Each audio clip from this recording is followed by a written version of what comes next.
In this lesson, we'll review the differences between in-network and out-of-network benefits and some pros and cons about dealing with each. After completing this lesson, you'll be able to explain the difference between in-network and out-of-network benefits and recognize common insurance carriers serving California. An in-network provider is also known as a preferred provider. As an in-network or preferred provider, your clinic becomes part of the insurance company's established pool of providers. In the next slides, we'll walk through some pros and cons. To help you make a decision for your clinic, you can refer to the downloadable job aid, In-Network versus Out-of-Network Benefits. Now, let's review some advantages or pros of in-network benefits. Typically, the main reason to become an in-network provider is to get a higher reimbursement rate from the insurance company when you serve one of their enrollees. Being on the insurer's preferred provider list means you're likely to get health plan referrals, so you can serve more of their members. And patients who see an in-network provider usually lower or eliminate their coinsurance. There are some possible disadvantages to choosing to be in-network. In-network provider status requires your local health department to establish a preferred provider contract. If this is not yet in place, it can take some time. Occasionally, the insurer's negotiated reimbursement rate for a service may be lower than your clinic's established fee schedule.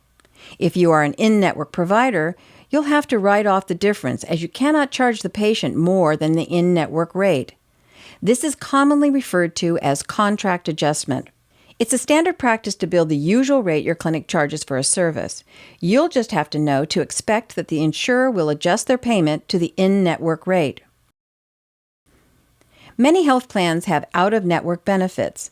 This means that their enrollee is allowed to see a provider that is not in the health plan's contracted network.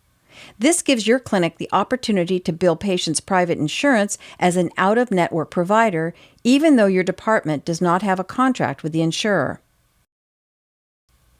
There are some drawbacks to out-of-network benefits. For example, you can bill out-of-network only if the patient has this benefit.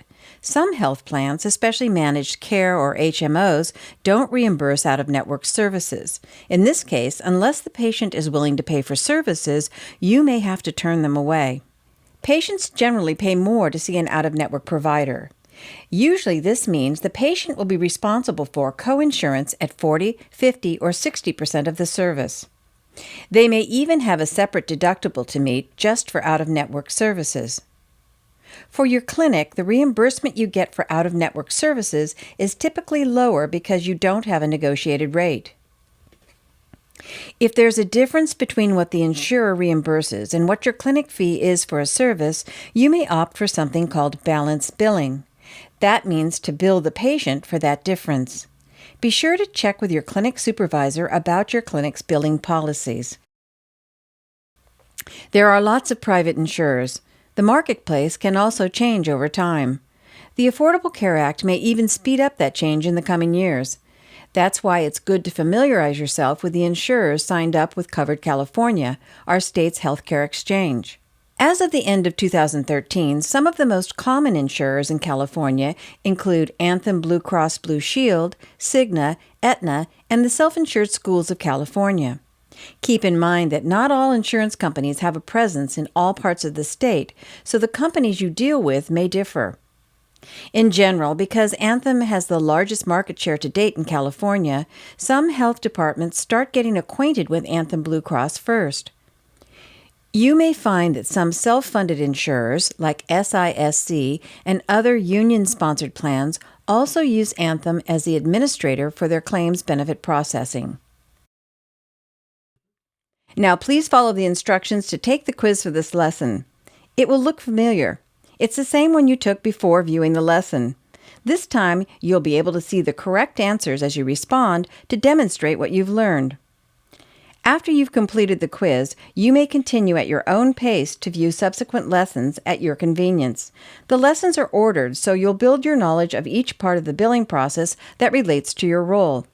When you finish all the lessons, you'll be able to print out a certificate of completion to reward your efforts. Thanks for your attention. Please continue on to the quiz.